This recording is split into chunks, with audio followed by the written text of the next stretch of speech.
Welcome, guys, to another episode of Normal Summoning Holly the Star. Okay, today we're gonna walk through the entire process of how to play a control matchup using Alistair, and I'm gonna question Pack over some of these plays in specific spots Yo, Nash, I'm to sorry. see. I'm sorry, bro. I know you probably think I'm trolling you, but my recording thing just stopped. Oh, he's trolling. He's literally Okay, I'm done. trolling No, me. no. Okay. Three, two, one. Again. Welcome, guys. This is N3SH, and today we're gonna go over the replay with Pack and how to afford a control matchup using our best friend, Ali the Star. Yep. Now, I know what your guys are thinking about. Like, Alistair is a very simple deck, and a very simple deck is very easy to use. And today, I'm gonna change your mind. And I'm gonna question Pack over some of this play to see if we actually can come to the best option.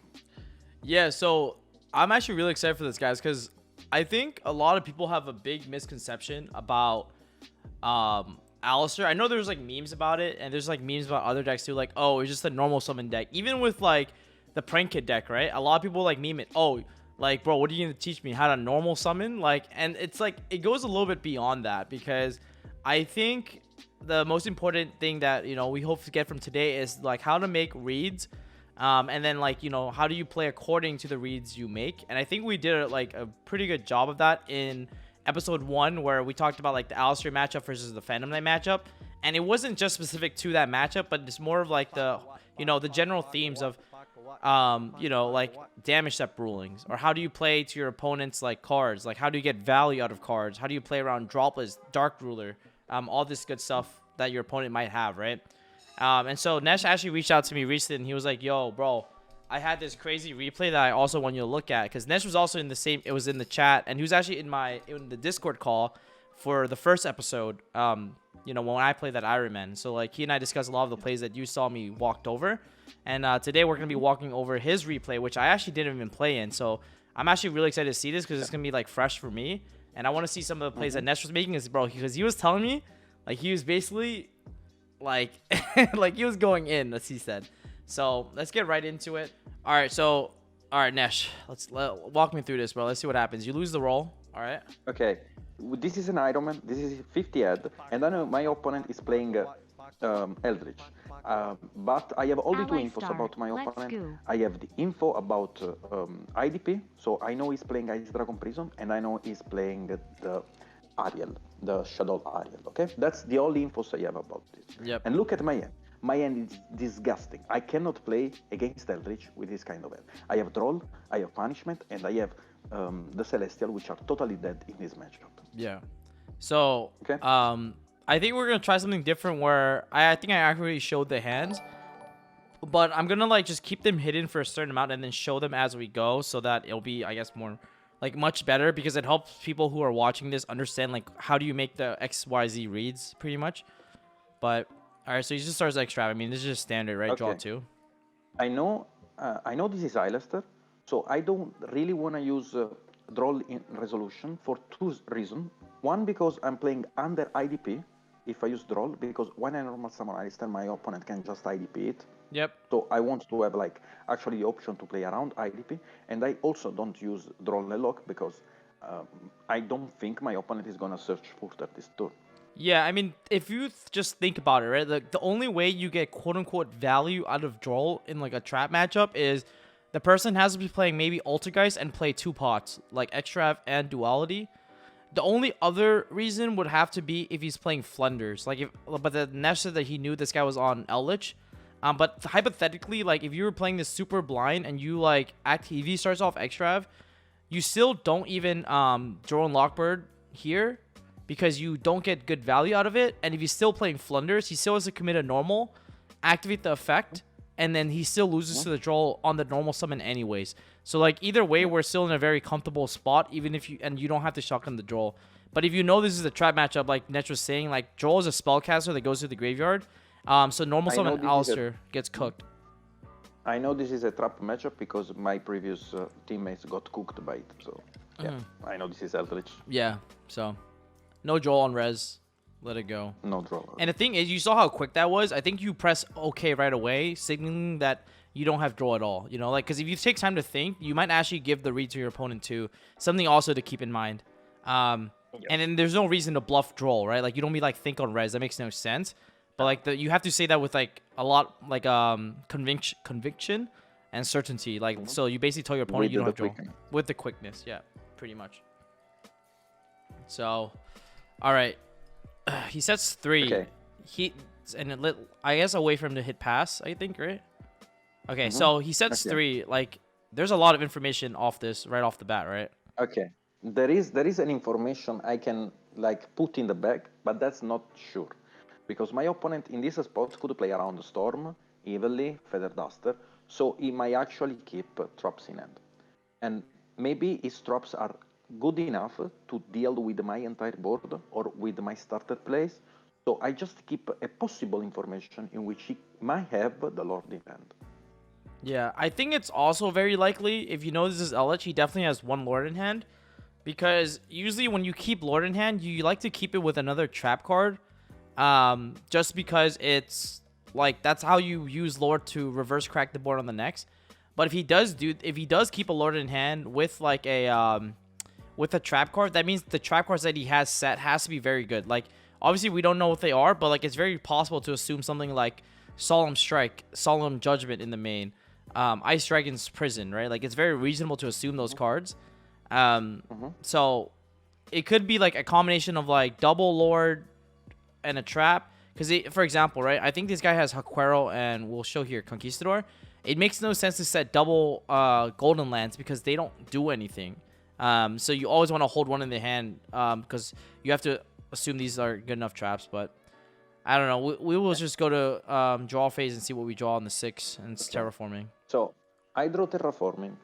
I'm not playing around the draw, and I want to place on the board the meltdown because it's gonna give me information. And after I resolve the meltdown, or if my opponent let me resolve the meltdown, I will tell you which information I got from the meltdown resolving. So okay, so, yeah, that's a really good point because I mean I haven't even seen this, but I'm assuming the reason what Nesh is trying to say is if you activate meltdown, the guy can do 2 things. He can go conk and then sanguine to pop the meltdown, which means 2 of his back row is dead, and he only has 1 real one left.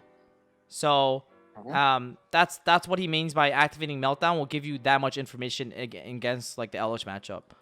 And there is also another thing. He can also use a judgment on the meltdown to prevent my invocation. Yep. Because invocation cannot be stopped once meltdown resolved. Yep. So you activate meltdown, and the guy said K immediately. Okay. So after he said K, I have 2 things to get in consideration. The first one is, does my opponent want me to summon Mechaba and then use Conquistador? But I think that's incorrect. Because like the Alistair matchup is gonna play at least 4 traps. He's gonna play 3 impermanents and 1 punishment. And do you really wanna risk the interruption on the Mechaba? Yeah. And there is also another thing. He didn't use a judgment on meltdown, so that means I don't think he has judgment, because if you let my meltdown resolve and I have invocation and Alistair in hand and I resolve the fusion, I'm gonna put pressure. And do you really wanna get pressure?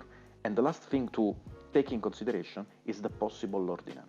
Because the other thing too is that like when you go meltdown, you have to use Conquistador or meltdown, because if not, and you Conquistador the Mechaba, then Alistair is already in rotation, right? So that makes no sense. Like Alistair is already going to be in rotation engine wise, and like you just want to prevent this access to Alistair from the beginning.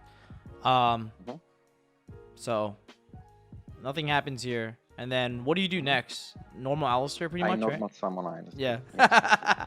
The normal summon Alistair. Okay. Effect. And then the effect. Watch this. He says think. Okay. Let's see what happens. He says okay. Okay. This tells you more information. Those are Fukutunov information. Yeah. Now, and we've only activated technically 1. This is off just terraforming, by the way. We terraformed meltdown. Then we use the meltdown to get Alistair. Then we normal Alistair. And just off 1 terraforming, look how much information we got. Because Nesh, at this point, it's safe to assume he does not have Solemn Strike. pretty much, right? He does not have Solemn Strike. Yeah. And he also does not have Judgment, because makes no sense. Because my invocation is gonna resolve under Judgment and under Solemn Strike. So I know for a fact he's not gonna have them. My only info I have from the previous game is the fact he's playing Ice Dragon Prison. And now there are only two cards I'm scared of: Ice Dragon Prison and the possible Torrential Tribute. Yep. And at this point, I have to play around those. And right before we get into like the next segment and like the rest of the video, guys, don't forget to comment, like, and subscribe. Let me know your thoughts on like this series below. I hope you guys like enjoy this type of content, because I think, you know, providing you guys, you know, how to play through hands, how to play through trap decks is super underrated. And so, you know, I'm joined by Nesh, who is also part of Luxury Gaming, to provide you guys hopefully the best content at getting better at the game. But let's get right back into it, right? So the only cards Nesh last mentioned to worry about is Torrential Tribute and IDP, which are very common cards in trap decks. I don't think it's very unlikely to play, like, you know, to assume that they don't have those type of cards. You also realize that there's no floodgates like Gozen Match, because if he did have Gozen Match, which the LH deck also plays, it would have been flipped immediately. So yeah, because it would stop us from making Almirage, from Secured Garna. It makes adding Invocation a lot worse, which is also a possibility. So this is all information we got just off one normal summon. You know, even if he did have Rivalry would also be flipped down, because you can only control one type, right? That also prevents Almirage. That also prevents Secured Garna. You know, and obviously the LH deck will not be playing TCB, which is bad in this matchup. But anyways, might also play This punishment. content make all of us The better possible players. set he might have is also punishment, because he can send up Kalon to send Ariel and then banish my Alistair. Yep. But that's kind of a minus, you know. Yeah. I think if you have punishment, I think you hold it. I wouldn't shotgun it right now. I would just wait at this point. Yep. So you're gonna convert it to an Almirage, which plays around Torrential Tribute, and it also, because we don't play the Artemis package, or like we don't play Artemis, it also plays around IDP in a way. Yes. Now, as I said, I'm only scared of Torrential Tribute and I'm not scared of IDP, so I have to force those kind of cards. Yep. So at this point, I special summon Ecclesia, and this is gonna give me a lot of information after I commit my Link summoning. Because now, there are two options, because during this Ironman, I was playing the Alistair Link.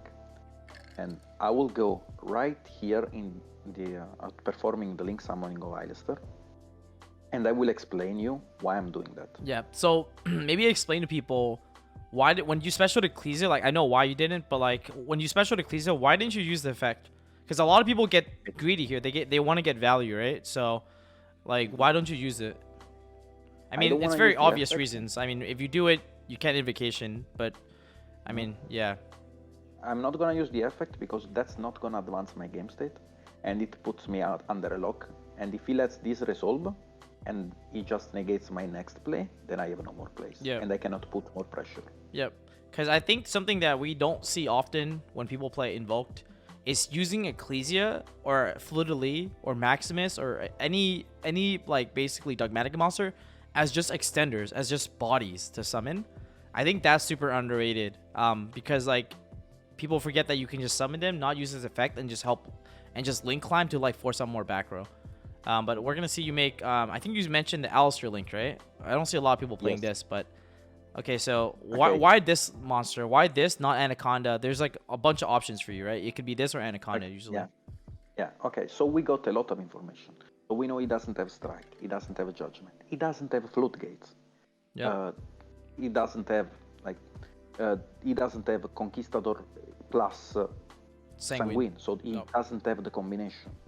And right now, I'm playing around IDP. How am I playing around IDP? And how am I playing around also Torrential Tribute? Because if he has Torrential Tribute, he has to Torrential Tribute right now. Yep. And if he has Punishment, he has to Punishment right now. Because if he does not do so, and he let this resolve, and I resolve Invocation, he cannot respond to the summon cause of Meltdown, and also my Alistair Link is gonna trigger to add me a second Invocation. Which helps you kill him. Which helps basically me to kill him, and his Torrential Tribute will never be alive anymore. Yep. And also I'm getting value, and I'm starting my rotation, and I can put pressure every turn going on because of the multiple invocation in my hand. Yeah, essentially. Yep. Because, yeah, I mean, at this point, it's just crazy. He has a torrential tribute here. If he doesn't, that's And also how you kind of know he doesn't have it. But he could do something else. We'll see what happens here.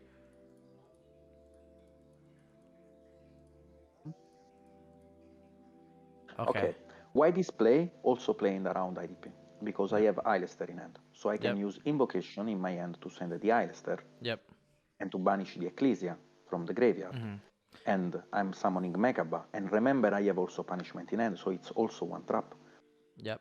And I can literally deal with his next interruption. Yeah. And I can also recover the Eilester in my graveyard with invocation. Yep. The cool part about this play is, like, I guess to talk about the reason why he IDP'd here, because a lot of people would be wondering, why did he not just wait for Nesh to activate Invo, then chain Ice Dragon, right? That might be the question that people might have right now. And the main reason is because if you go chain 1 Invo, the guy goes chain link to IDP. Let's say Nesh doesn't have Alistair in his hand. The invocation would be into the graveyard, and he would be able to invocation add the Alistair back to his hand, which gives him the rotation for the next turn. So what this guy is hoping to accomplish is to IDP early, so that the invocation doesn't go to the graveyard, and so that you can't start your rotation over, basically. That's basically this dude's logic. But anyways, yeah, the IDP gets forced here, which is good. So basically, we use, like, technically one card in a way to force out, technically 2 cards to force out the IDP. But we got the +1 off invocation, so this is fine. That's correct. So I resolve now invocation. Yep. And I'm going for Mekaba, I'm banishing my Ecclesia and sending my Eilester from the end to the graveyard. Yep. And since my Eilester got banished by IDP, and as I said, I planned around that, I can now trigger my invocation in the graveyard to add back my Eilester and restart the entire rotation. Yep. Now I enter in battle phase. Okay. Now, did you guys remember when we were talking about the Lord in hand? I know there is a possible chance he kept a Lord in hand to deal with my possible interaction in his turn. So, what I'm hoping in this spot is my opponent trying to activate a card of his engine, which will be a Kero, which will be Conquistador or Sanguine too. Yep. And negate it as fast as possible with the quickness, guys. Why? Because I know this Mekaba is not gonna possibly stick. It's not gonna stick. One Lord will make Mekaba not stick. Lord from the hand and then Lord from the grave, so it's gonna be very difficult. Or Lord from the hand is already impossible. Yeah. So my opponent here activates Akero, and I'm gonna negate it with the quickness. Again? Yeah, with the quickness. And I have to do that because this card's not sticking. My Mekaba is not gonna stick. Yeah. And also I'm getting rid of his engine, so he will get more turn to start his rotation when my rotation already started. Yep.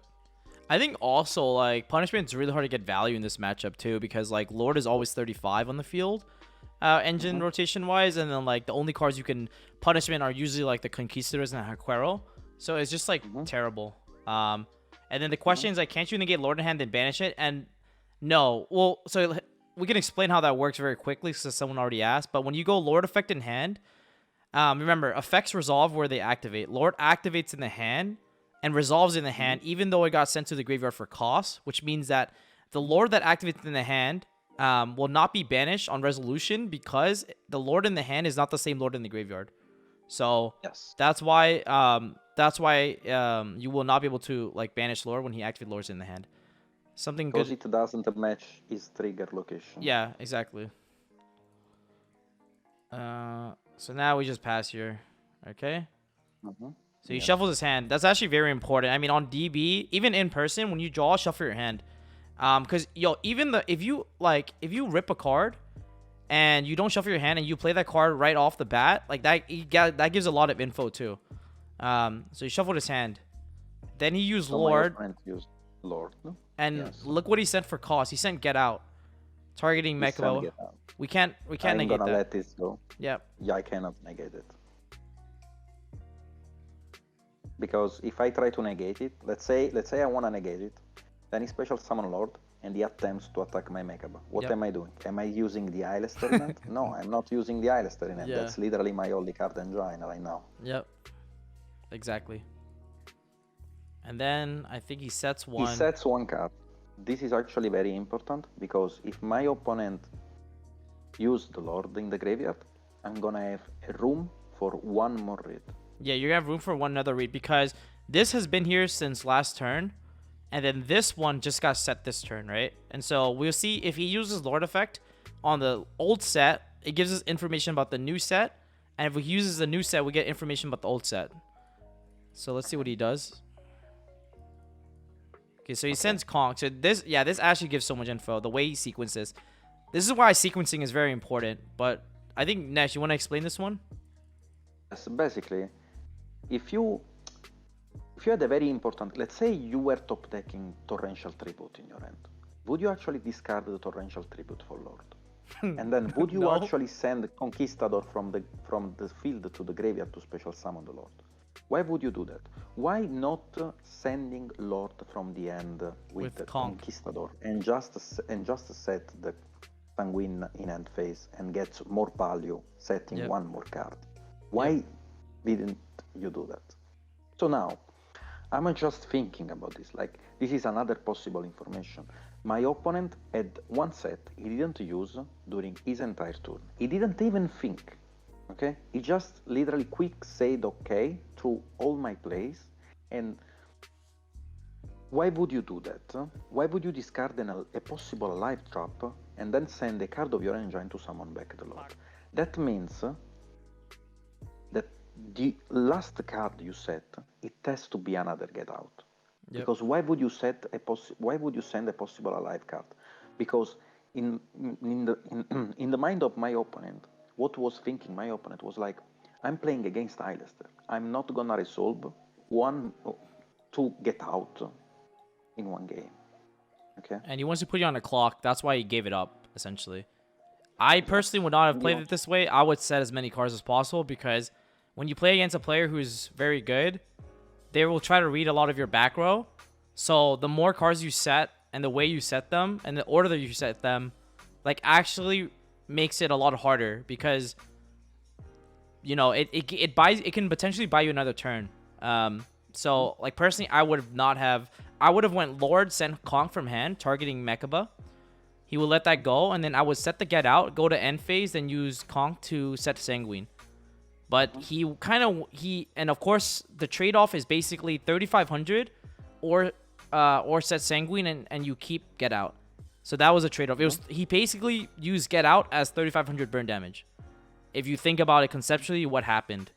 But I would not have done this play, but I think he wanted to put Nesh on a clock. But the issue is, it doesn't make sense because there was an Alistair on the board, and he had his get out. Obviously, we know because we see it here, but it was even more obvious that he most likely had to get out because he pitched it off his hand.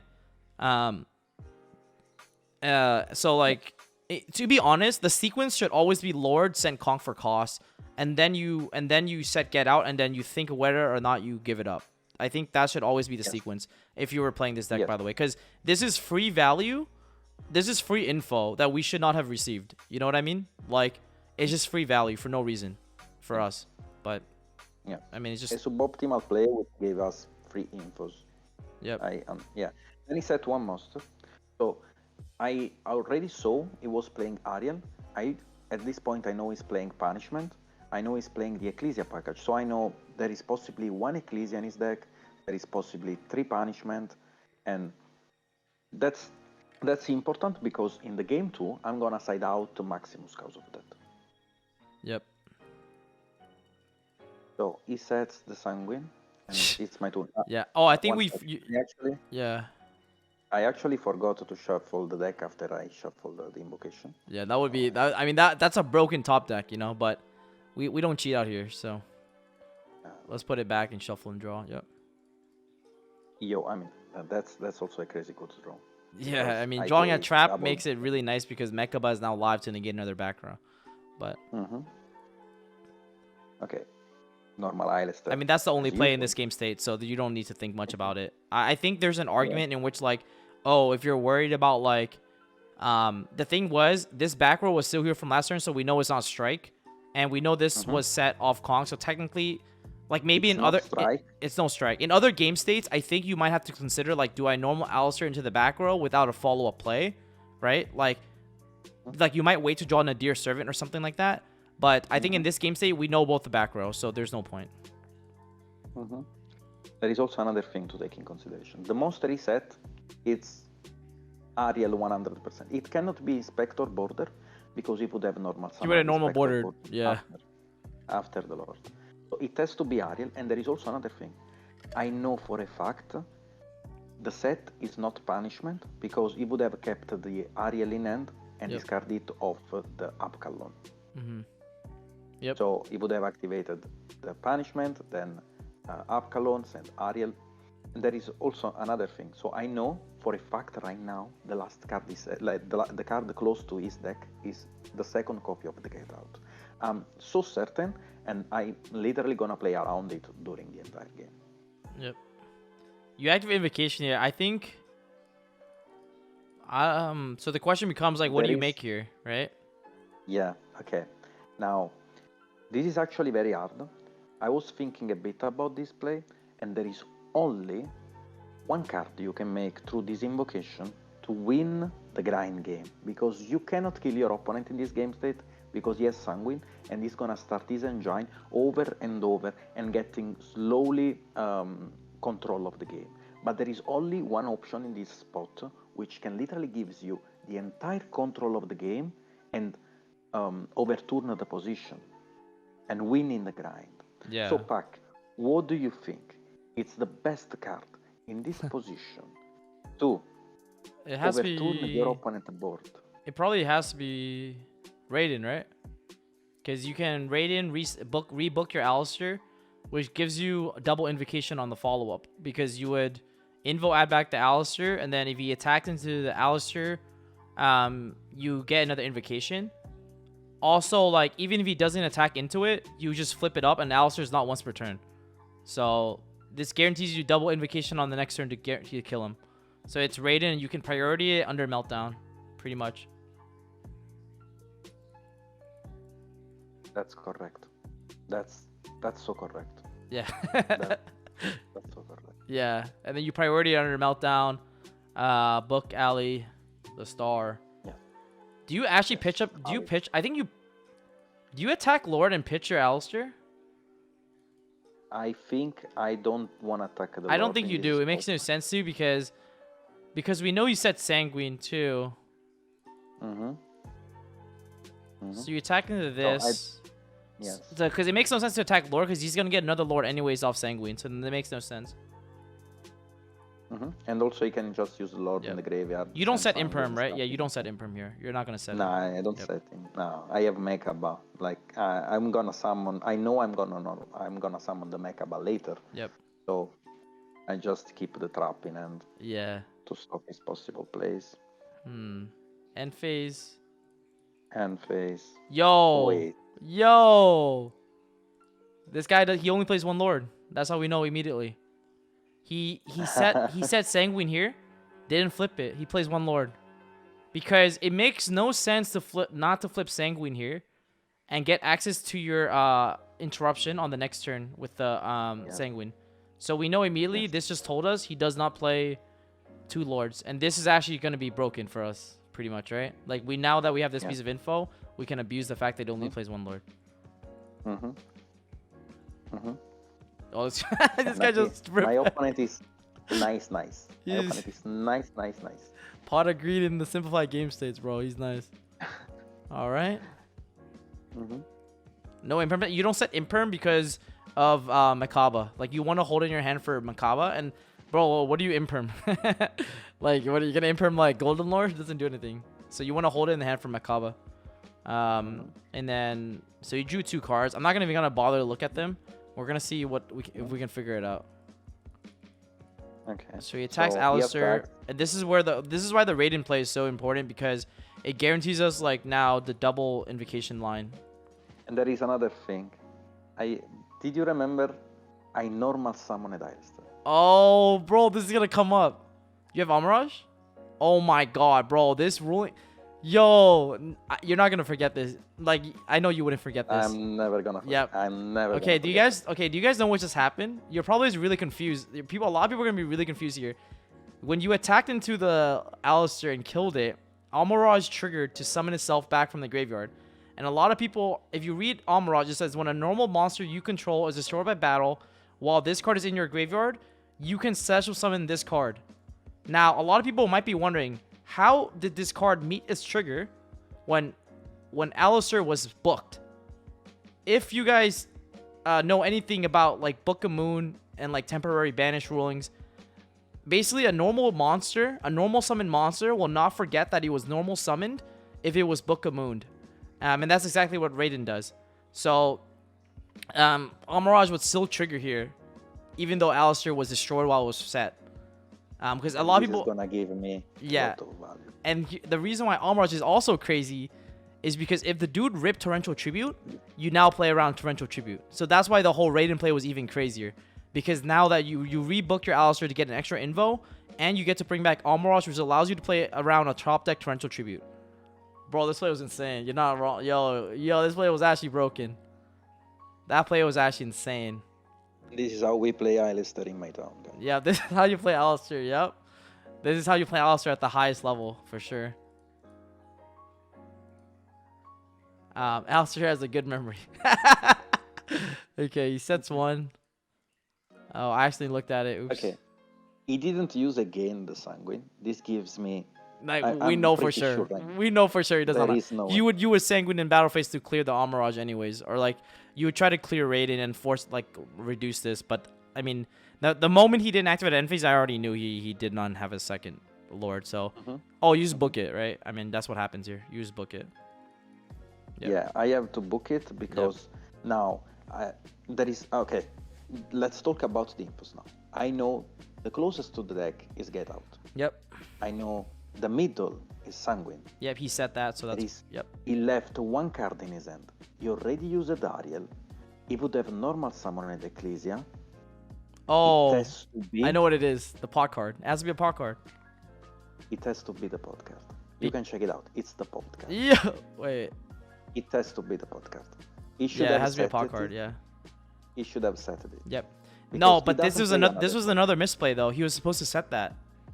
Yeah. Like, but he's giving me free info. Yeah, he's giving you free info. Yeah. We get those. Yeah, but the thing is, the important part about this is, like, people might not see this as free info, right? That's why, like, this type of, I feel like, content is really good because, like, people will not recognize that that is free info. But, like, this right here, keeping this in his hand is free info because, technically, if he did flip up, like, if the thing is, you could assume a second Lord in the hand, but it's impossible. And you can't assume that it's a second Lord in hand because he didn't flip Sanguine. So we know it's only one Lord. And if we know that he didn't rip another Lord because he only plays one Lord, then the only other possible card has to be a spell card. Yes. There was an argument where, like, it can't be Nadir Servant because you would just use that. There's no point. Yes. It can't be, like, there's just no other card you would keep in hand here. Like, I just can't think of anything. It could be... There is nothing. It could be, like, a Fusion Destiny brick because some people might play Fusion Destiny. Like, I was thinking it might be like a Dash or a Celestial. With Nadir. With Nadir and Ariel. It's very, it's very unlikely. Yeah, it's very unlikely. I mean, it has to just be a pot card. Yeah, it just has to be a pot card. Now, the last card is set. I set the Lord because I'm playing around Akero and I'm playing around Conquistador. But I want also to open a room during my turn to play around Torrential Tribute and to play around the Punishment. And also, his Get Out is not live because Almirai was special summoned from the graveyard. Yep. So I'm still keeping playing around stuff, creating more pressure, and slowly getting the control of the board. Yeah. Draw Nib. Like, and you know the craziest part is we keep drawing like terrible cards in this matchup. That's the coolest part. Like, even last turn we drew Impermanent Return, which is not, don't get me wrong, it's not a bad card. But it's not really a card that advanced your game state. That's why the Raiden play was so important. Because it guaranteed us a recovery and gave us, like, card advantage in a world where, like, it made it so that we didn't need to draw Broken to keep winning. Yeah. But, yeah. Jesus Christ. Drawing Nib is so bad, bro. But let's see what you do here. Standby main. I think you just normal Alistair here, right? Yeah, I know someone. Yeah, you force Torrential if it is, but we have Almirage, which is so great. Yeah, This is why this is why the Almirage play, guys, was so crazy, because even if the dude ripped Torrential Tribute, we're able to Almirage protect you. And you might be wondering, why doesn't he just Torrential the Fusion Summon? Just don't forget Meltdown, guys. You can't Torrential on the summon of a Fusion monster.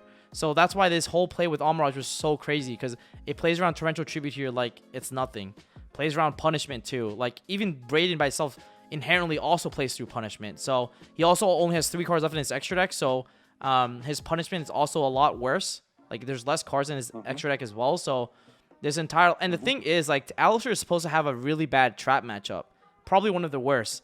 But you have to play like this to beat probably your worst matchup, which I think is, like... This goes to show, like, you know, the technical play of the Alistair deck is actually a lot more than people give it credit for.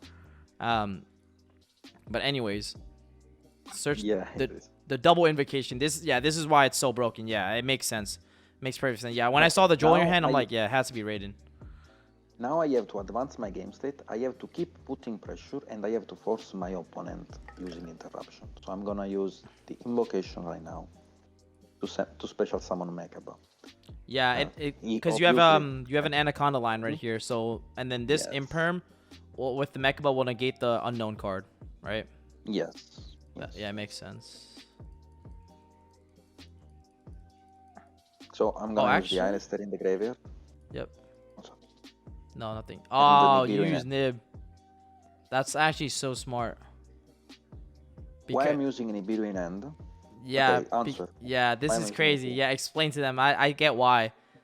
Oh my god, this is crazy. So, in a world in which you resolve the Verte into your DP, you're gonna have Celestial and Usher in the graveyard, and Nibiru is gonna stick in your hand doing nothing against an Eldritch matchup. Yep. So you have to get rid of the Nibiru, which will be a brick in an advanced game. It stops you from drawing 2. Yep. Yes. And by not banishing Mechaba, you keep a fusion monster in the graveyard for Argoides as well. So this play is actually like so subtle about why it had to be nipped from the hand and not banish Mechaba from the grave.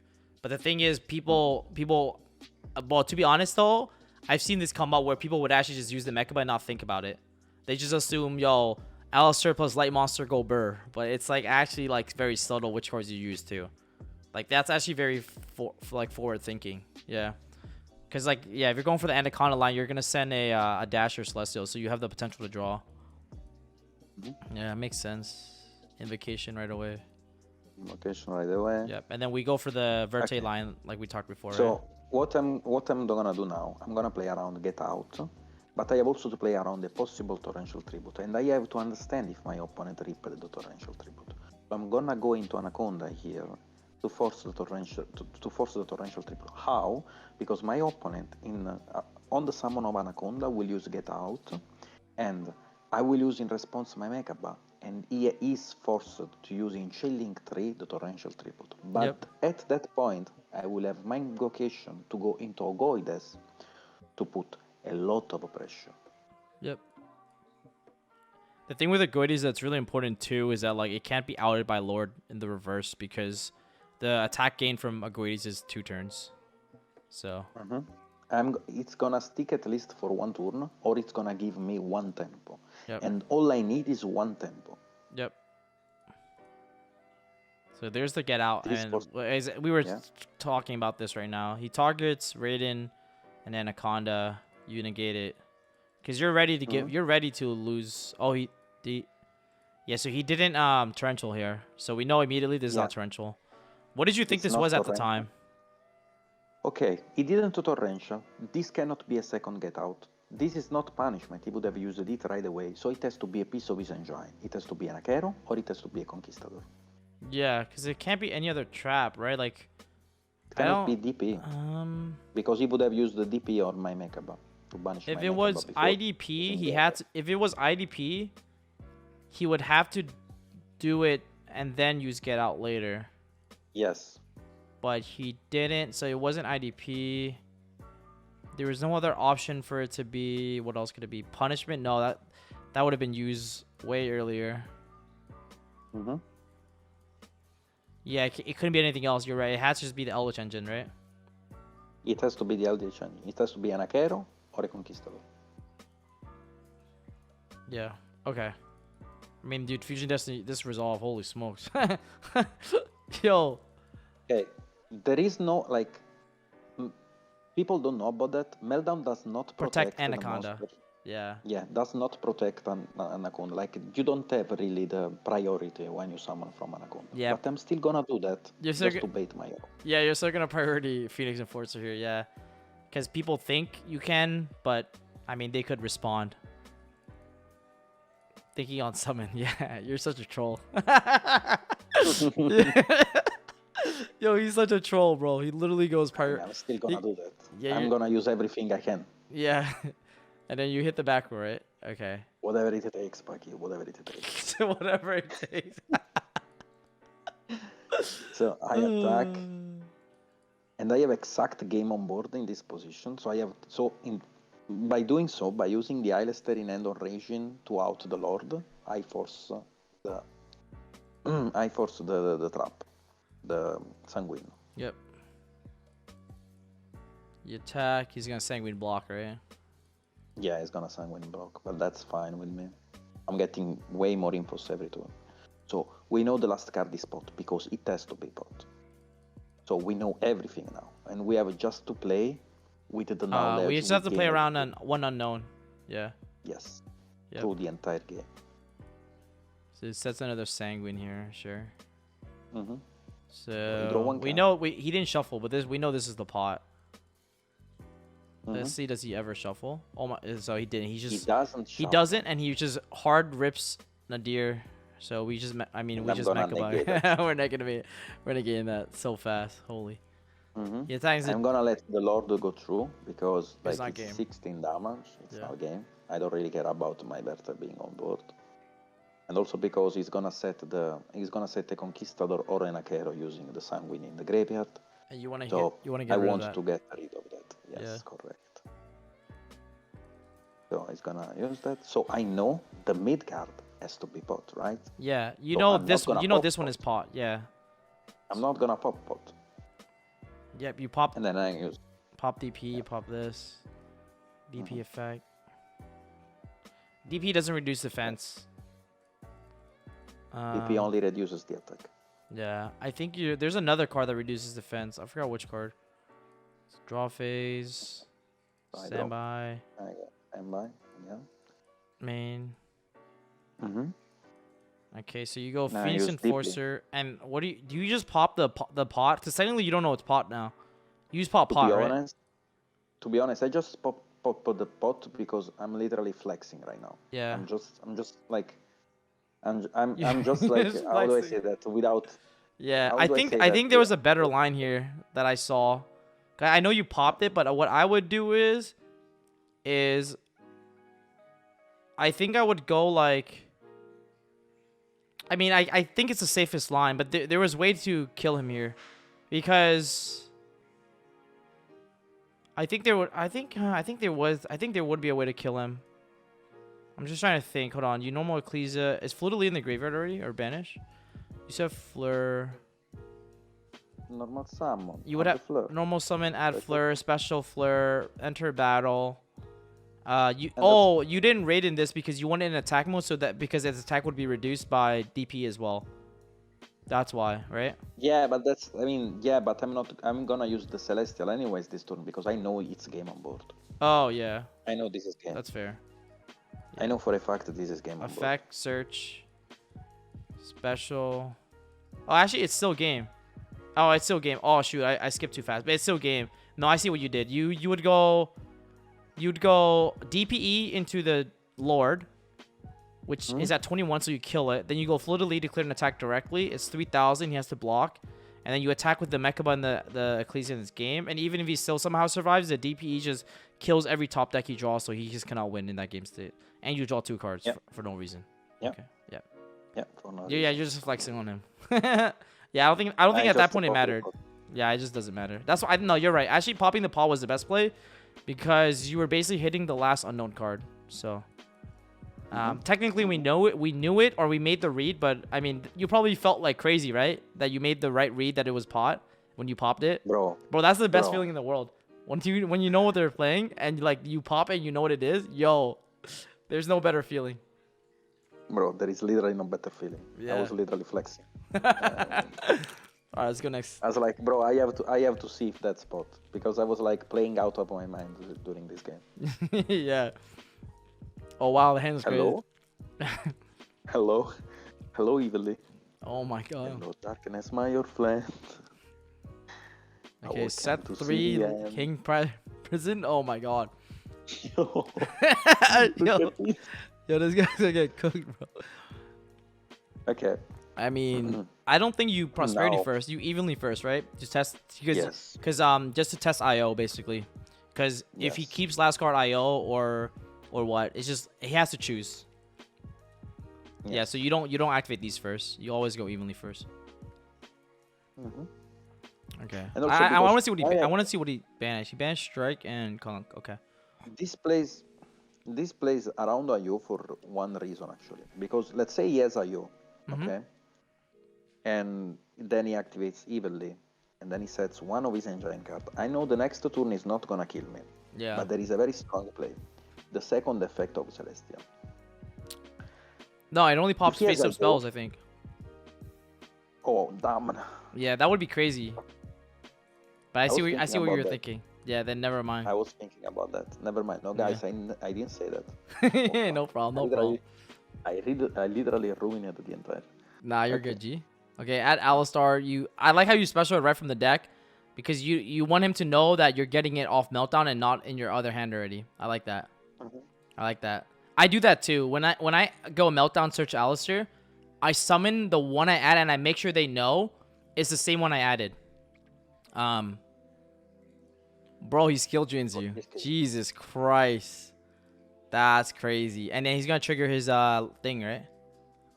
Yeah, King of the Sky Prison. Yeah. Okay. He sets what? Draw 2. Pot agreed. Okay, makes sense. Pot of greed.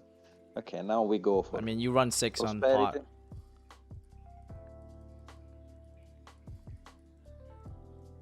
Let me see what you banish. Gardner makes sense because you already have a light. Oh, hold on. You already have a light. Purgatrio makes sense. It's terrible in this matchup. Second link comes up because this card's only used to bait, makes sense. And then I think you hit Titanic Clad because you already have Fleur de Lis, so Nadir and Titanic Clad doesn't make sense. You cut the window because the Schism package makes no sense here against this. The only good card. And then you The cut only one good Mechabell. card is the only good card in the 6 was shadow Mechabell. package. Yes. The 6 could have been another one, but the 5 I banished before are very important in this spot because Yeah. I'm not gonna use window for sure. I'm gonna use possibly construct throughout the lot because construct is a light. So if I in a grind game, if I reach a grind game and my opponent is gonna stick a lot on the board, I can use the trap to special summon the construct and to out his lord. Also, So what you that's could why do I is if kept- you play cards like Cosmic Cyclone, you can go Schism effects, summon Construct, and then like Cosmic on the summon. That under Meltdown as well. So I agree with that. Fine, Fuck, rip 6. be ready because now I What have to the ask you a very important question. I have to ask you Yo! now a very important. Wait 1 sec. Yo! Before you answer this question, I want to ask the chat. Okay. Chat. In this position, chat. Listen to me. In this position, Listen to me, chat. what do you add? And which are the cards we don't add? Like, let's talk about a process of elimination. Yeah, it's not even. Okay, Which it's are the obviously cards- not evenly. It's obviously not evenly. It's not droplets. The other 3 are fair game. The other 3 are fair game. Okay. Because there's So- there's you could like maybe add punishment to negate something. Some people said yeah. So someone said Nadir, add Nadir. Nadir because you have no follow up. You add Nadir for sure. Send Intis. Okay, add Nadir. Nadir. Everyone's saying Nadir. Okay. I So agree. you want a Nadir pop skill drain? I mean, sure. Let's add the Nadir. But then what do you do Oh, after I you add mean, Nadir? because you still don't have a play. Wait. Chat, what do I do now after I added Nadir? Deadly said, fuck it, add Duster special, Fleur-de-Lis, Anaconda game. No, I mean, okay, let's say I add the Duster. So I Okay, activate so Duster. the other option was I put- Duster. Make Anaconda, right? The all option is Anaconda. Wait, hold on, let me think. One sec. Yes, it's No, Duster guys, Anaconda. I'm not Underlord because the Sky Prison only works when it is When it's revealed revealed. in it. Yep. So Duster is gonna work. That's not the issue. We know what. Issue Yeah, this is X-Rav too. We know this. The only issue is if I activate Duster and I go Almirai and then I go Fleur-de-Lis and then I go Berthe and then I go DP, I'm gonna end my board with DP and Droplet, right? But if I add Nadir, I have a even more crazy play. Pack. What's the play? Wait, what's the what? What's the play? With what, Nadir? With Nadir. Think about it. One sec, let me think. Make me proud, bro. Make me proud. I mean, this definitely goes into All Mirage. Mhm. Special Fleur, make Anaconda. You can't activate Nadir, then activate Anaconda, so that's an issue. Oh, I got it. Bro. No fucking way you did that to him. No way. You went Anaconda, Chainlink 1.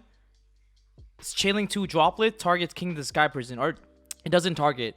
But you make Anaconda effect chain droplets.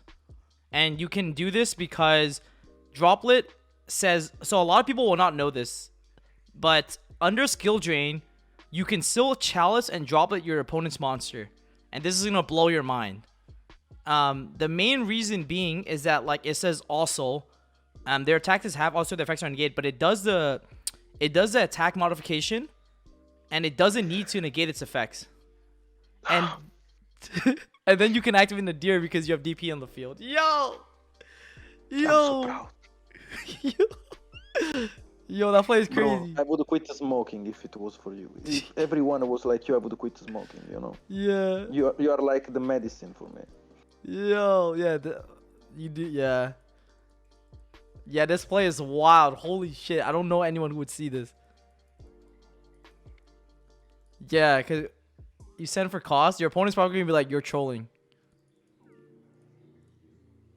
Yo, he's like, you're trolling. He's like, okay, skill your trolling gate. And you're like, yo, who am I? Some idiot? Yo, this is crazy. Oh my god, yo, this is crazy. Because now you get to summon DPE, then you Nadir, pop the Intis. Or you in Nadir Intis, pop this, add Ecclesia, and then DPE can then use his effect under the skill drain, pop the other back row. Yeah, this is just game. Bro. Yeah. Nah, this play is wild. Like and the reason why this play is also better too is because if you did the Deadly Bozo play, oh, what's up, Deadly? You don't have follow up. It's Anaconda, DPE, droplets as your end board, but now this end board is so much better because it's Ecclesia as follow up. Yep. Yeah. And I'm gonna put way more pressure every turn. Yep, it's Ecclesia as follow-up. That's why this whole play was crazier. And you pop the back row, yeah. Trigger, yeah. Run the back, I'm confused. So, okay, just to explain exactly what happened, guys. So, there's two options. You either grab Duster, or you grab... Nadir. If you grab Duster...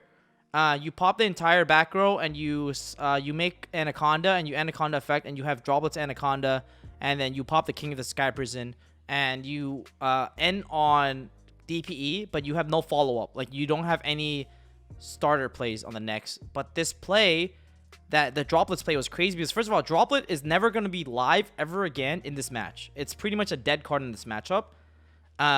But what you can do is, if you went for Anaconda, Chainlink 1 send cost, Chain 2 Droplet send it for cost, negate this. the reason why that's crazy, a lot of you guys are probably like, doesn't Verte resolve from the field though? It still does. Technically it does. Verte, even though it was sent for cost, still resolve on the field, but it's the wording and the text of skill drain. It's the text of skill drain that makes it so that Verte will resolve. Because skill drain only negates monsters while it says right here, literally says right here, while they are face up on the field. It's very different than like, let's explain like Imperial Order versus like, you know, Chainlink 1 Cosmic, Chainlink 2 Order, Chainlink 3 Droplet Send Cosmic. Cosmic will still resolve on the field, so IO will negate the Cosmic, but that's only because the text of IO says negate the effects of cards on the I think negate card effects on the field or something like that. So I don't know the exact texting, but it's very different than the text of like of skill drain. So that's why like Cosmic, even though it was sent for cost, was still not resolve, or it would have resolved negated under IO. But that's just for people to know, because I know like that can be kind of confusing for people. And also you can drop that under skill drain because it halves the attack. Yeah. And there is the conjunction also. Is the conjunction so also? Basically, yeah. Pack say that. Explain why it works under skill drain. Yep. And yo, it's actually crazy because you won't believe it, but like Chalice and Widow Anchor, it's like it actually like came up for me where like I widowed my opponent's monster.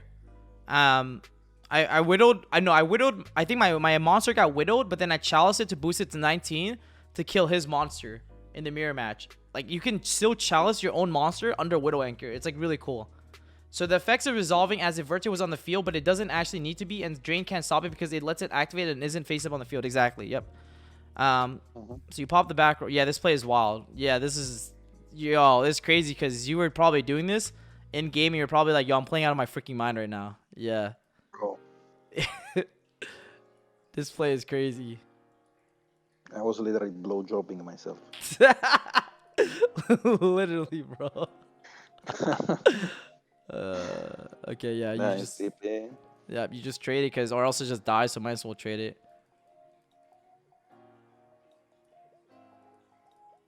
Yep. And then I put now he's under Yo! Yugioh freaking Alistair, bro. I actually forgot I top decked Alistair in this spot, but yeah, you know how it is. Yo, I know how you get, bro. Holy shit, you drew Ali the star. Wait, why do you summon this in defense? I'm gonna use the effect. Oh, okay. So you went Alistair first. Oh, wait. I think I'm using the effect, right?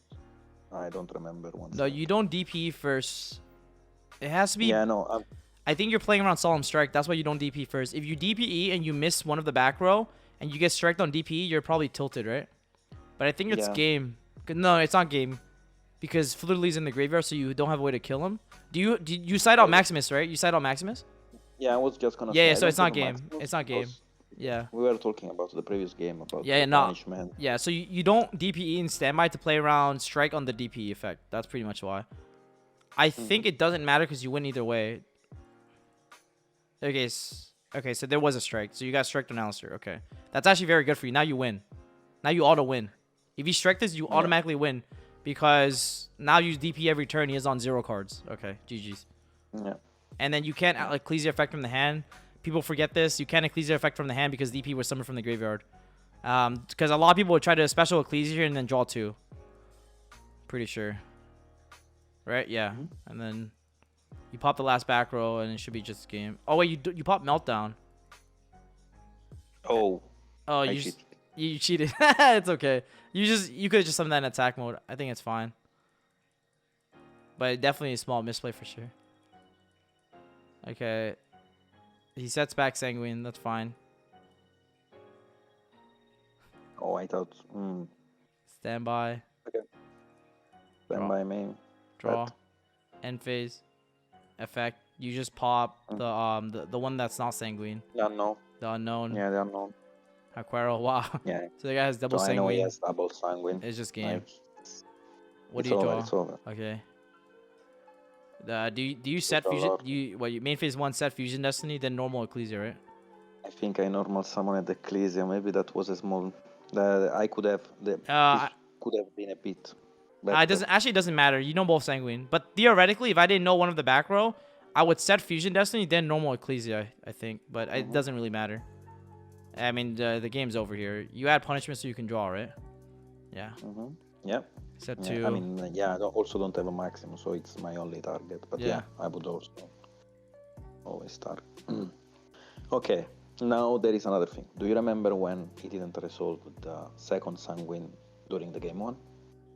Yeah, he only plays 1 Lord. Oh, you drew Call By, so it's game. Because this is another Sanguine you use Call By, right? That's crazy. You kept Call By in for that, right? Yeah.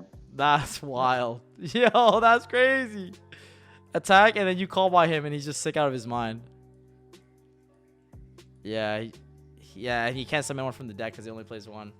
And that's why you kept Call By in, because you took the information from game 1 that he only plays 1 Lord. Yo, that's actually so rewarded. That's crazy. Yo, wow, chat. Did you like it? Yeah, this game was insane. I like this game a lot. This game was nice. I like it a lot.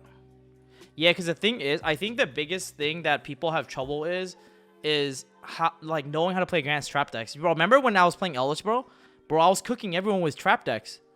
Like, I'm not trying to swear, but I was cooking everyone with trap decks because, bro, people play so bad in trap cards that I would torrential people for like 8 cards, bro. Like, I mean, I'm exaggerating, but I would torrential people for everything, like, so much, because they play so bad into back row and they don't know how to read back row. So I hope this video helps you guys like make better reads into back row, and understand, like, you know, what potential cards people can have.